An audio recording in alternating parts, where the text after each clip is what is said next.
कहानी का आरंभ एक सुनसान रेगिस्तान से होता है, जहां मस्ती करते हुए दो दोस्तों की खुशियां अचानक खौफ में बदल जाती हैं।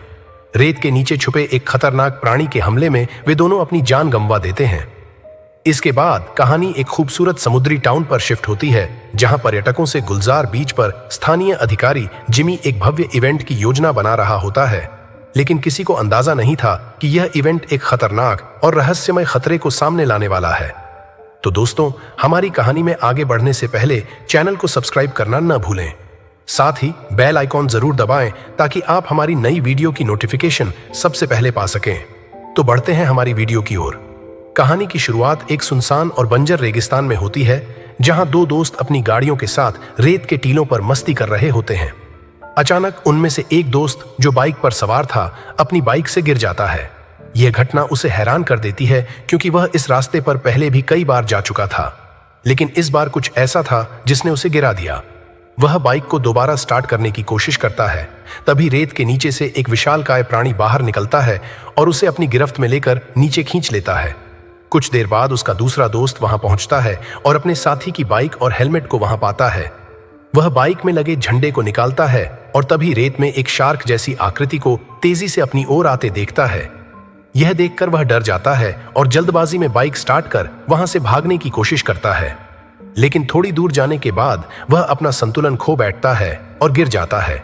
उसे खतरे का एहसास होता है और वह रेंगते हुए आगे बढ़ने की कोशिश करता है। तभी रेत से एक विशालकाय सैंड शार्क निकलती है और उसे भी अपने साथ खींच लेती है।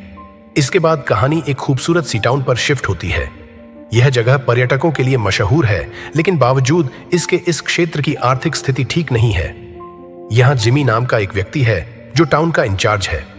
वह अपने पिता, जो इस टाउन के मेयर हैं, से चर्चा कर रहा होता है कि टूरिज्म को बढ़ावा देने के लिए आइलैंड पर बड़े इवेंट्स आयोजित करने चाहिए।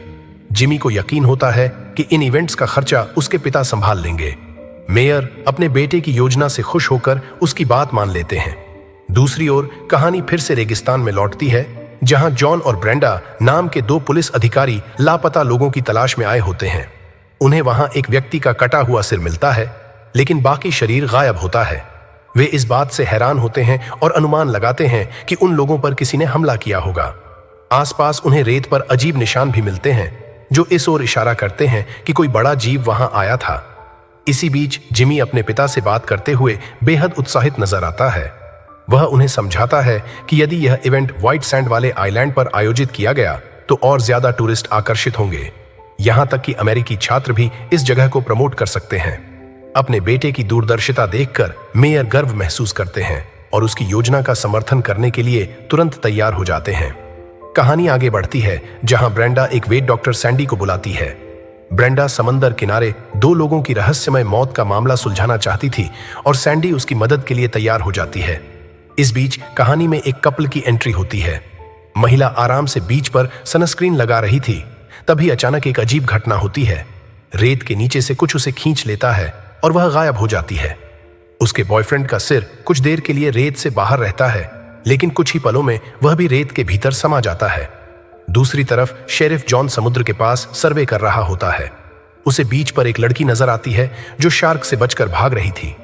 जॉन तुरंत उसकी मदद के लिए दौड़ता है, लेकिन वहां पहुंचने पर पता चलता है कि यह बस एक प्रैंक था जो कुछ यंगस्टर्स ने किया था। दोपहर में जिमी अपने 3 सहायकों के साथ बीच पर पहुंचता है। वे अपने फेस्टिवल प्लान पर चर्चा कर रहे होते हैं। इसी दौरान उनकी मुलाकात शेरिफ जॉन से होती है।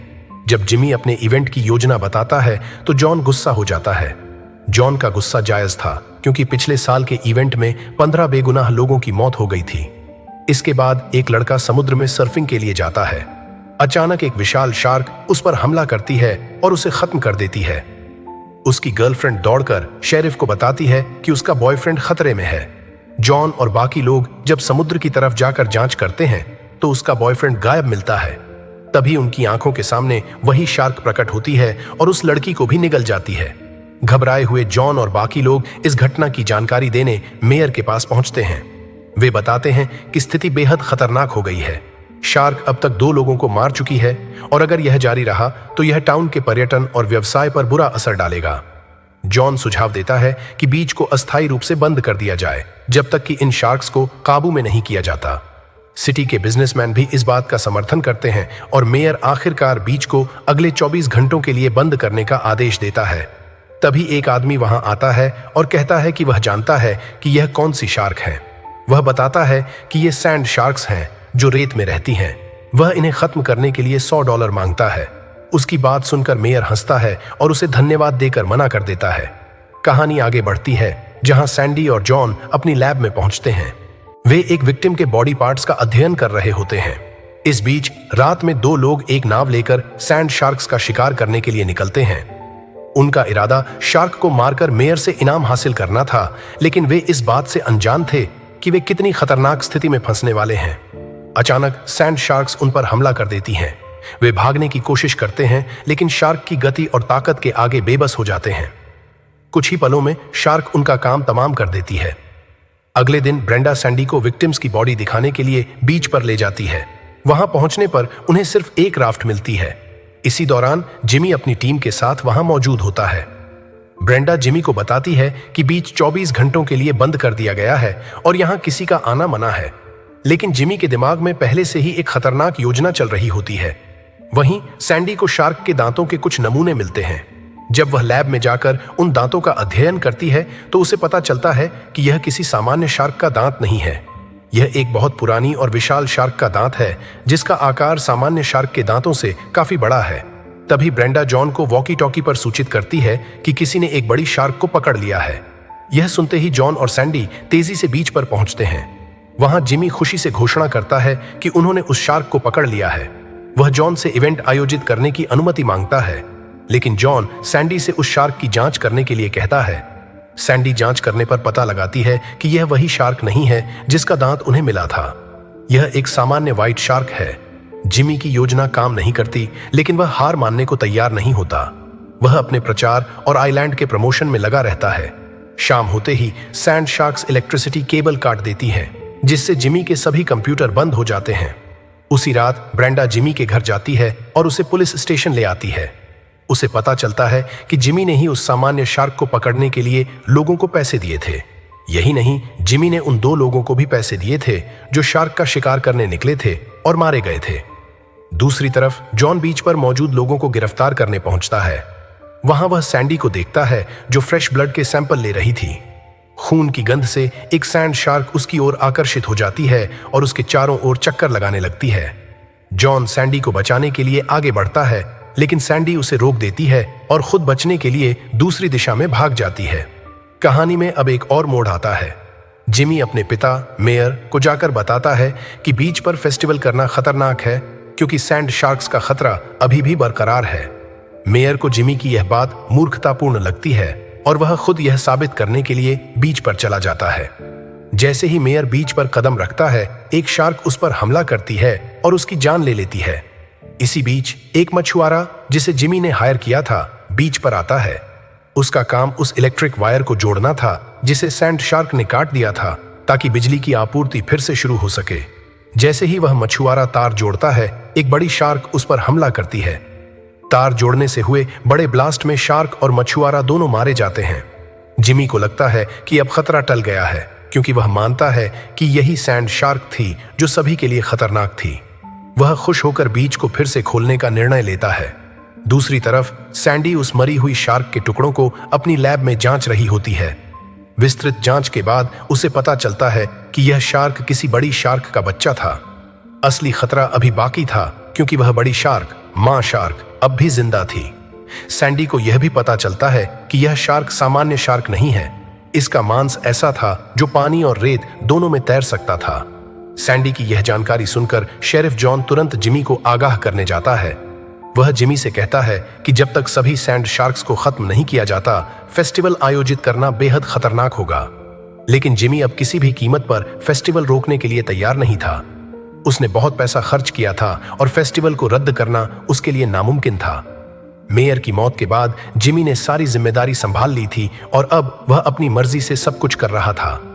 बिना किसी की परवाह किए जिमी व्हाइट सैंड आइलैंड पर फेस्टिवल शुरू कर देता है। अनाउंसमेंट के बाद बड़ी संख्या में लोग वहां एंजॉय करने के लिए आते हैं। फेस्टिवल के दौरान जिमी अपनी असिस्टेंट के साथ अकेले एक रोमांटिक पल बिताने लगता है। दोनों एक दूसरे को किस करते हैं, लेकिन यह ब्रेंडा देख लेती है। ब्रेंडा, जो जिमी को पसंद करती थी, यह देखकर गुस्से में वहां से चली जाती है। ब्रेंडा के जाने के कुछ ही पलों बाद एक विशाल सैंड शार्क अचानक प्रकट होती है। वह जिमी की असिस्टेंट पर हमला करती है और उसे निगल जाती है। केवल उसका सिर ही रेत पर बचा रहता है। यह देख जिमी पूरी तरह घबरा जाता है। तभी उसके 2 हेल्पर्स वहां पहुंचते हैं और इस भयानक दृश्य को देखकर खुद भी डर जाते हैं। जिमी अब भी फेस्टिवल को रोकने के लिए तैयार नहीं था, भले ही उसे चेतावनी दी गई थी कि सैंड शार्क्स का खतरा बढ़ रहा है। जब टीम के एक हेल्पर ने फेस्टिवल रोकने की कोशिश की तो जिमी के साथ मिली हुई एक महिला ने उसे बेहोश कर दिया। वह उसे घसीटकर दूर ले जा रही थी, तभी रेत से एक बड़ी शार्क बाहर निकल आई। डर के मारे उसने बेहोश व्यक्ति को शार्क के मुंह में फेंक दिया। इसी दौरान बीच पर मौजूद टूरिस्ट्स पर भी शार्क्स ने हमला करना शुरू कर दिया। एक टूरिस्ट को शार्क अपना निवाला बना लेती है, जिससे बीच पर अफरा तफरी मच जाती है। लोग अपनी जान बचाने के लिए इधर उधर भागने लगते हैं, लेकिन शार्क्स भगदड़ से होने वाली वाइब्रेशन और शोर का पीछा करते हुए और ज्यादा टूरिस्ट्स पर हमला करती हैं। ब्रेंडा ने जिमी को बचाने की कोशिश की, लेकिन भागते समय एक शार्क ने हमला करके उसे 2 टुकड़ों में काट दिया। जिमी ने अपनी जान बचाकर वापस बीच पर आने का फैसला किया। दूसरी तरफ जॉन और सैंडी भी शार्क से बचने के लिए एक चट्टानी जगह पर चढ़ गए। जॉन ने सैंडी से कहा कि मदद आने तक उन्हें वहीं रहना होगा। जिमी, जिसने अब अपनी लवर को भी खो दिया था, बीच पर लौटकर लोगों को बचाने की कोशिश करता है। वह बंगस नाम के एक बुजुर्ग आदमी से मिलता है जो सैंड शार्क्स के बारे में बहुत कुछ जानता था और अपने पास एक गन रखता था। अब वे सभी पुलिस स्टेशन में मिलकर एक योजना बनाते हैं। बंगस उन्हें बताता है कि शार्क्स को खत्म करने के लिए पहले उन्हें उनके घोंसलों से बाहर निकालना होगा। सैंडी, जो जानती थी कि सैंड शार्क्स वाइब्रेशन और शोर के प्रति संवेदनशील हैं, बड़े बड़े स्पीकर लगाकर तेज आवाजें करती है। वह रेत पर ताजा खून भी डालती है ताकि शार्क्स बाहर आएं। जैसे ही दोपहर होती है और गर्मी बढ़ती है, शार्क्स अपने बिलों से बाहर आकर स्पीकर्स के पास मंडराने लगती हैं, लेकिन तभी स्पीकर्स बंद हो जाते हैं। जिमी चेक करने जाता है और देखता है कि एक शार्क ने तार काट दिया है। नई तार न होने की वजह से वह खुद को बलिदान करने का फैसला करता है। वह जोर जोर से चिल्लाकर शार्क्स का ध्यान अपनी ओर खींचता है और सर्कल में दौड़ने लगता है। शार्क्स उसकी तरफ आने लगती हैं और एक बड़ी शार्क उसे निगल जाती है। जिमी के बलिदान ने प्लान को सफल बना दिया। बंगस तुरंत अपने फ्लेम थ्रोअर का इस्तेमाल करके शार्क्स को जला देता है। एक एक करके सभी शार्क्स मारी जाती हैं, लेकिन जैसे ही वे जीत का जश्न मनाने लगते हैं, एक सैंड शार्क का बच्चा अचानक प्रकट होता है और बंगस को निगल लेता है। जॉन और सैंडी बचने के लिए एक सुरक्षित जगह पर छिप जाते हैं। जैसे ही वह शार्क उनकी ओर बढ़ती है, जॉन अपने फ्लेम थ्रोअर को शार्क के मुंह में फेंक देता है। विस्फोट के साथ शार्क खत्म हो जाती है। अब सभी सैंड शार्क्स का खात्मा हो चुका था। जॉन और सैंडी ने राहत की सांस ली। इसी के साथ यह कहानी यहीं समाप्त होती है। तो दोस्तों, आपको यह कहानी कैसी लगी, हमें कमेंट में बताएं। अगर वीडियो पसंद आई हो तो लाइक और शेयर करें और हमारे चैनल को सब्सक्राइब करना ना भूलें। साथ ही बेल आइकॉन जरूर दबाएं ताकि आप हमारी नई वीडियो की नोटिफिकेशन सबसे पहले पा सकें। धन्यवाद।